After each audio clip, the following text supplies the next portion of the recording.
qaar ka mid ah waxgaradkii aqoon-yahanada ka soo jeeda mid ka mid ah beelaha dega gobolada Jubbooyinka isla markaana ku nool magaalada Cape Town ee wadanka South Africa ayaa ka hadlay aragtidooda maamul sameynta gobolada dalka gaar ahaan gobolada Jubbooyinka. gudoomiyaha beesha Jararweyne ee magaalada Cape Town Maxamed Arbo oo saxaafadda kula hadlay magaalada Cape Town ayaa sheegay inay ka soo horjeedaan shirar la sheegay in maamul loogu sameynayo goboladaasi Jubbooyinka oo muddooyinkii u dambeeyay ka socday magaalada Kismaayo. maamulkan hadda lagu muraysan yahay Jubbada Hoose Jubbaland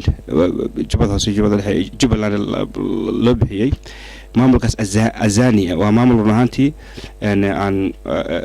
lagu dulmay dadkii asal ahaan u lahaa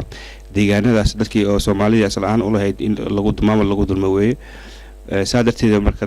dad gaar ah iska wata oo aan ka shaqeynin danaha iyo isku xirka iyo sinaanta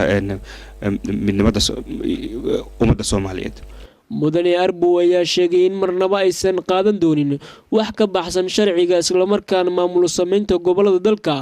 looga baahan yahay in dowladda federaalka Soomaaliya maadaama ay wakiil ka tahay guud ahaan shacabka Soomaaliyeed. marka waxaan u soo jeedin lahaa dowladda federaalka ee Soomaaliya inay